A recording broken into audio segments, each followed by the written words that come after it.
Greetings, my fellow freeloaders, sovereign thinkers. This is LL3's newest podcast. My name is Craig, transmitting from the beautiful swampy mangroves of South Florida. And today's date is Saturday, June 17th, 2017. Yes, to all you fathers out there, wish you a happy day tomorrow. Happy Father's Day to be exact. And I am at CJ's Lounge, located at 400 Southwest 1st Avenue, Suite 1 to be exact, in the along the beautiful New River of Fort Lauderdale, southwest section of the Andrews Avenue Bridge. Check it out to be open Sunday, so bring your fathers along and have a cup of coffee and a nice little cozy facility. And I was like checking some things out last night and never took the initiative on addressing it, so I want to do a little rundown on some of the stuff here. It's mainly about the Border Patrol from Corruption Chronicles, Judicial Watch blog, and it came out yesterday. It says here, Border Patrol ordered to negotiate with illegal immigrants in Arizona. And it says here, update subsequent Judicial Watch reporting this incident. Border Patrol management felt compelled to serve a warrant on a Samaritan camp, which agents have been waiting for 3 days to obtain.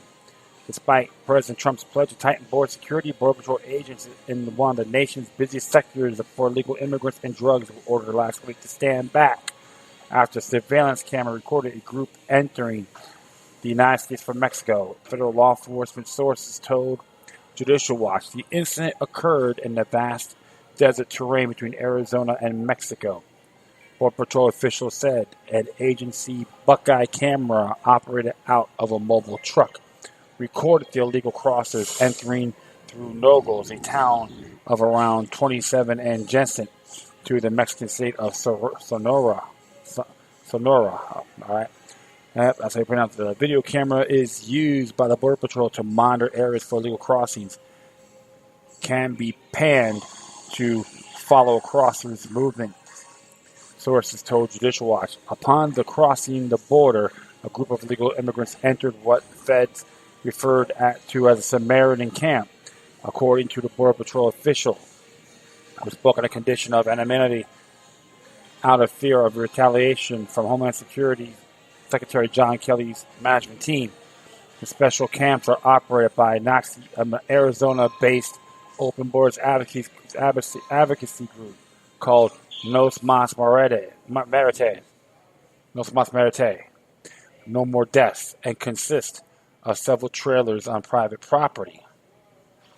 The nonprofit mission is to end death and suffering of the Mexico-U.S. borderland and enact immigration reform in America. Besides the Samaritan camps along the Mexican border, the organization leaves water, blankets, and other supplies along trails used by illegal immigrants to travel north. Nos Mas Merites also has staff in Mexico to provide phones and deportees and assistance, including first aid and for northbound migrants. Although organization sanctuary trailers are situated on the U.S. side of the border, federal agents are legally allowed to enter the property and remove the illegal crossers, law enforcement sources confirm. If agents observe illegal conduct, apprehension does not require a warrant. A federal law enforcement official with direct knowledge of the matter told Judicial Watch. In this case, probable cause has been established by the unlawful conduct observed by the Border Patrol agents via high-tech Buckeye camera. Instead of entering the property as legally allowed and removing illegal aliens, agents were ordered to negotiate with the occupants. Border Patrol officials. Photos produced by the surveillance cameras were also produced to Judicial Watch by outraged Border Patrol officials who say Obama-era open borders policy is still being implemented by Kelly's management team. Instead of proactively patrolling a porous and volatile border, Border Patrol resources are being utilized on the perimeter of the property and thought any further intrusions into or retreats from the sanctuary camp, according to a law enforcement source involved in the Nogales incident. Veteran agents say that although Trump promised to toughen up security along the porous and increasingly violent Mexican border, for unknown reasons, his DHS secretary continues to implement Obama sanctuary policies. There is a great concern among rank and file agents and that these passive, limited enforcement policies increase the risk to agents and decrease the deterrence of the Trump border strategy. Just a few weeks ago, Kelly stripped Immigration and Customs Enforcement, or ICE, agents of their independent enforcement authority by implementing a new policy that requires a supervisor's permission to issue a detainer for illegal aliens suspected of crimes. The Judicial Watch detainer document outlined a new policy which federal agents say is a constraint that creates a bottleneck and hamper their ability to take the efficient on-site action against criminals in the country illegally. And it's interesting because I was looking at this, and it's policy number 10074.2, which there's a link for the site, so I'm definitely going to put it on here. And it's under interim policy.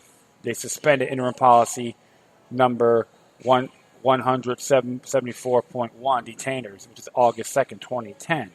So it's out for a while. And it's interesting to talk about the purpose, background. This directive establishment U.S. immigration and customs enforcement policy and procedures regarding the issuance of civil immigration detainers to federal, state, local, and tribal law enforcement agencies, or LEAS. ICE issues detainers to federal, state, local, and tribal LEAS to provide notice of its intent to assume custody of removal alien detained in federal, state, local, or tribal custody.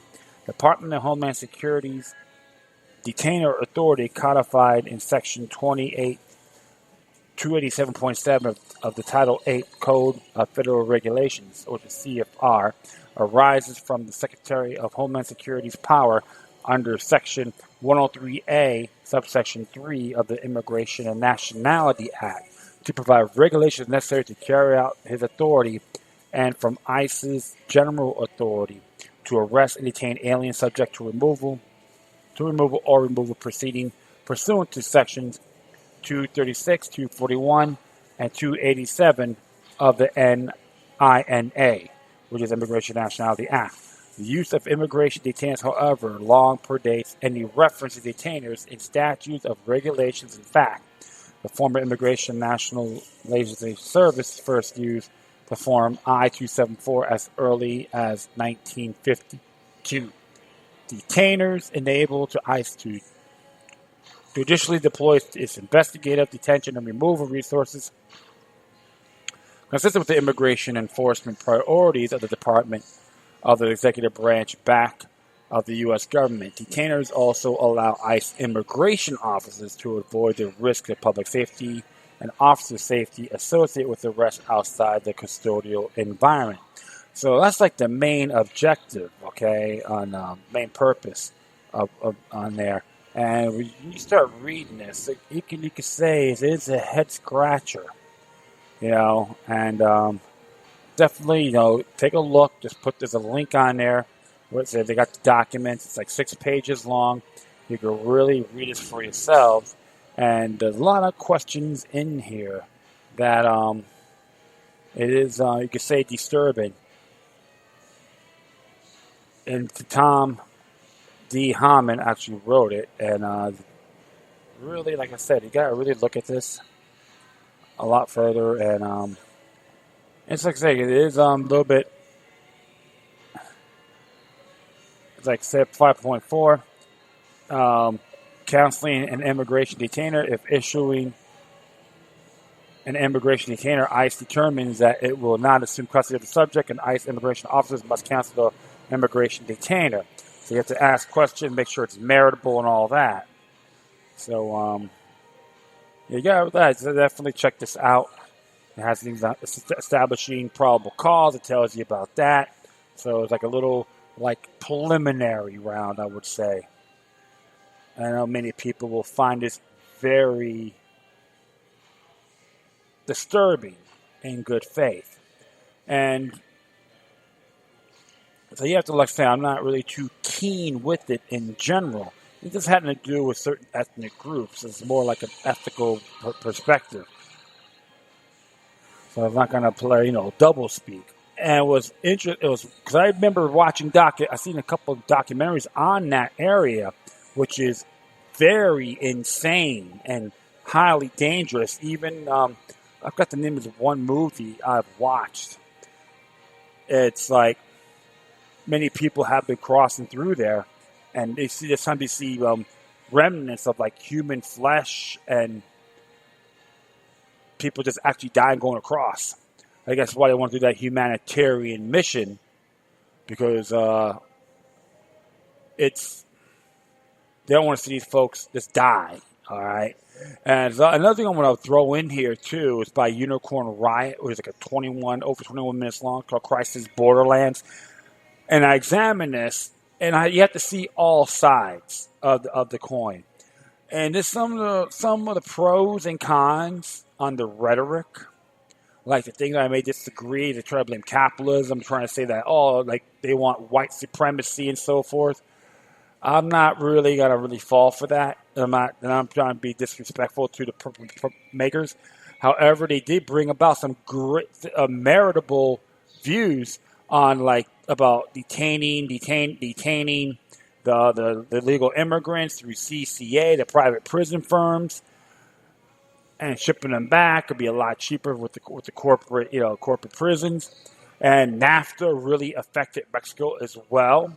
And under globalism, that was a very controversial, like they say about over 1,000-page debacle, I would say, and that really took a toll on that country as well, including the United States and Canada also. So those areas, like I said, it is a decent documentary, but you have to examine everything thoroughly and be open. Don't just like, I hate these damn people. That's not, not gonna get you anywhere. So I'm definitely gonna put add that to the footnotes, because everybody's have to look at all views. And to be very honest too, because there's a lot of beautiful people that are coming out of Mexico are being taken advantage of by tyranny. And I know that, and I do recall in the past, I've read some of the stuff on it maybe still continues, but it hasn't really been notified. But like there's some towns that are actually fighting off drug dealers and the corrupt cops. So there's a lot of areas, not all of Mexico, but certain areas is very treacherous. It's just an example of what tyranny can do to folks and the communities. So, yeah, watch this, observe responsibly, and you make your own judgment. And one thing you gotta be observant on with the a la North American Union, they're using illegal immigration illegal immigration or undocumented workers make a part of the North American Union. So you have to really see that too, because many of them are falling for it, and they're being pawns of the game. So go to, like I said, just check it out yourselves and make your own judgment. You can put your comments on there. I'm open to it. And I do, like I said, just make your own decisions there. All right. All right. Let me see here. This one here actually came out yesterday. Is it yesterday? Yeah, it came out yesterday, last night. And Osceola County's new law targets homeless people. That's like south of Orange County, and Kissimmee's like the main city. And it says here, this is by Kate Santich from the Orlando Sentinel. And she wrote here, as along U.S. Highway 192 in Osceola County, some businesses and government leaders say homeless people have become an eyesore, blocking sidewalks, harassing tourists for money, and scaring off hotel guests. I've been through it. I never had a problem. I don't know what's going on. So the county commission has taken what homeless advocates consider to be a giant step backward, enacting a law making it a crime to set up a temporary habitation along much of the tourism corridor, punishable up to $500 fine and 60 days in jail. Maybe doing them a favor, huh? All right, let me see here. Along as much as this here, this means no pitching tents, no cardboard shanties, no camping out in bus shelters with shopping carts full of one's worldly belongings. Supporters claim that arrest will be a last resort ordinance they say is merely a tool to encourage the homeless to move elsewhere, either out of sight or ideally into a program that will shelter them and address their potential mental health and substance abuse issues. Though there's no emergency homeless shelter for men in Osceola County and other housing options that are extremely limited, we had to do this, said Osceola County Commissioner Peggy Chiroti, a former hotelier who now also serves at the Central Florida Commission on the Homeless. The big picture is that we want them to have a proper home, but the reality is that going to take a long time. In the meanwhile, tourism industry is the heart of Osceola County's economy. You want visitors to say we don't go there because all the homeless people and panhandling? Hell, you should go to Salt Lake City. According to a recent county report, tourism supports 40,000 jobs in Osceola and has an economic impact of nearly $5 billion a year. But the critics of the law, including Charity's fellow commissioners, say it's both unfair to punish people with nowhere to live and that is costly and ineffective. There's going to be a revolving door on our jail, Commissioner Vianna Janner said. When we see the jail costs mounting and the problems not being solved, we're going to be twiddling our thumbs in a year or two wondering what went wrong. A national survey of laws that criminalize homelessness by outlawing sleeping in parks, panhandling, or camping in public found a 69% increase from 2006 to 2016. Bans on camping alone rose 48%. The city of Orlando has an anti-camping law, one that was challenged in court several years ago but upheld. We are hoping that trend will start to reverse itself, said Eric Tars, senior attorney with the National Law Center on Homelessness and Poverty. Our goal is to make sure those people are not on the street in the first place. You can either do that in a way that puts more barriers in the way of people getting out of homelessness. That gives them a criminal record and gives them fines and fees that they won't be able to pay, or you can do it the smart way. The smart way, though, means investing money now in homeless programs instead of paying later for more law enforcement and jail cells, he said. Osceola has long struggled with homelessness families who turn to cheap rent-by-week hotels for shelter, sometimes for months or even years, but complaints about chronically homeless individuals along the busy US 192 corridor are a separate phenomenon. And they come as the county is working to redevelop the 192 strip to make it more attractive to tourists. A homeless gentleman has set up a living room environment on the sidewalk in front of our property. Wade Michael, general manager of Quality Suites, wrote to county officials in December saying guests were complaining on their comment cards about the situation. Our local police department and code enforcement has informed me that there is nothing they can do because he is not in violation of any laws or ordinances. This eyesore is certainly not conducive to our business. So,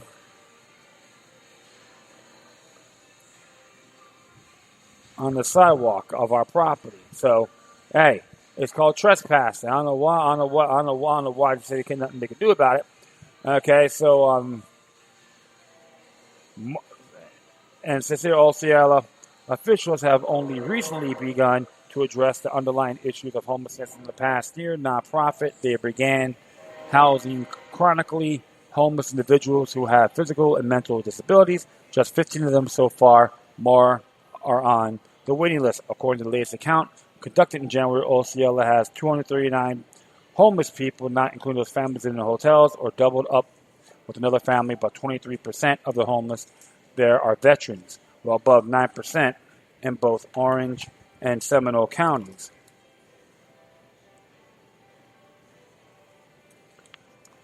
Their chronic homeless population is not sizable, but its presence is felt mostly on Highway 192, said Shelley Lawton, CEO of the Central Florida Commission on homelessness. It's a tough situation for them. They know this is a very short-term strategy that is one tool, and is not the best tool. As our research has shown, this recycles people in and out of jails and the court system and doesn't address the cause. In 2014, study of the region's homelessness found that on average, a long-term chronically homeless individual ran up more than $31,000 a year for cost for repeated arrests and jail time, emergency room use in an inpatient hospitalization. There was about $21,000 more than simply housing the person would cost. Okay, so that is very interesting there. Something to look at. But it's not clear how often new ordinance will be used. Osceola County Sheriff Russ Gibson said he would prepare guidelines for his deputies, urging the greatest amount of discretion possible. We're not going to be out there hunting people down and looking to arrest everybody, he said. In 2 weeks, no homeless person has been arrested. Mary Lee Downey, executive order for the Community Hope Center in Osceola, which offers a variety of resources but no shelter, and she's working with the sheriff to ensure her agency has a chance to intervene before anyone winds up behind bars. It's a frustration for me. She said in the situation, this is a question we need to answer for the last 10 years. What to do about our homeless? Honestly, if we're going to provide a shelter in Osceola County, then we need to build more affordable housing and permanent supportive housing. There you go. That does, I consider that fairness. I consider that very fair because right now what they're really doing is bring all these building luxurious pigeonholes. I've been to 192 last year and I've seen the progress. I've been there 30 years ago. Okay, that's before the whole area just boomed. And I have notice of homelessness in the area, even back of shopping centers and so forth. There's a big field along one facility near what's that place called? 192. I forgot the name of the place, but a lot of areas all been, I see people camping out back there, and even by the Motel 6 area as well. Even there's one person sleeping in a parking lot in his vehicle for like the past 2-3 days, and it's a real shame. And I know many people are distorted. Many of them, I don't know if they had any job skills too. That's another thing. However, a lot of stuff has happened, and it's not condemning, but how people can achieve.